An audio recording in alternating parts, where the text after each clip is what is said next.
ရွာသားတွေကတော့ဒါကိုတန်တိုင်အဟောင်းကြီးတစ်ခုလိုပဲထင်နေကြတာတကယ်တမ်းကတော့ဒါဟာတကယ်နျူကလ িয়ার ဘုံကြီးဖြစ်နေပါတယ်ရွာသားတွေကအဲ့ဒီဘုံကြီးကိုပခုံးပေါ်ထမ်းပြီးသူတို့ရွာကိုချက်ချင်းတည်လာကြတယ်ပြီးတော့အချိန်မဆိုင်ပဲမြို့ကိုသွားပြီးရောင်းဖို့ပြင်းကြတာပေါ့ဒါကြီးကိုရောင်းလိုက်ရင်ပတ်စံတွေအများကြီးရမယ်လို့လေသူတို့ကအခိုင်အမာယုံကြည်နေကြတယ်လာမှလည်းလူငယ်တယောက်ကဘုံကြီးကိုအေးနေအောင်လို့ဆိုပြီးခဏခဏရေလောင်းပေးနေသေးတာနောက်ဆုံးမြို့ကိုရောက်သွားတဲ့အခါအရာရှိတယောက်ကအဲ့ဒီဘုံကိုမြင်ချင်းမျက်နှာဖြူပြောသွားတယ်ပြီးတော့သူကမင်းတို့အယူတွေအဲ့ဒါကိုအဝေးကိုလွင့်ပစ်လိုက်စမ်းမင်းတို့အသက်တွေတေးကုန်လိမ့်မယ်လို့အော်ပြောတာပေါ့ဒါပေမဲ့လောဘစောတန်နေတဲ့ရွာသားတွေကနားမထောင်ချင်ကြဘူးအဲ့ဒီအချိန်မှာပဲဘုံထဲကနေတီးဆိုတဲ့အချက်ပေးတန်ဤထွက်လာတယ်ဘုံကစက်တင်အလုံးလုံးနေပြီပေါ့အရာရှိလဲချက်ချင်းပဲတနက်ကိုဆွဲထုတ်ပြီးသူတို့ကိုကန်းချီဘက်ကိုမရမကမောင်းထုတ်လိုက်တော့တယ်ရွာသားတွေလည်းတုံရင်လည်းမတတ်တာပဲဘုံကြီးကိုပင်လယ်ထဲတွန်းချလိုက်ကြရတယ်အဲ့ဒီတော့မှအရာရှိလဲတပ်ပြင်းချနိုင်တော့တာ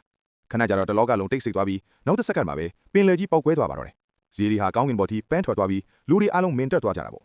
ရွာသားတွေပောက်ကွဲတဲ့နေရာကိုတွားကြည့်လိုက်တော့ရေပေါ်မှာငါးတွေထောင်းနေကြီးပေါ်နေတာကိုတွေ့လိုက်ရတယ်သူတို့ရောင်းစားမယ်လို့ကြံရွယ်ခဲ့တဲ့ရာသားသူတို့တရွာလုံးအတွက်လာနေကြည့်ပြီးစားလို့ရမယ်အစားအစာတွေဖြစ်သွားခဲ့တာပေါ့အဲ့ဒီနောက်မှာတော့တရွာလုံးအဲ့ဒီငါးတွေကိုခွဲဝေယူကြပြီးအဝတ်စားကြပါတော့တယ်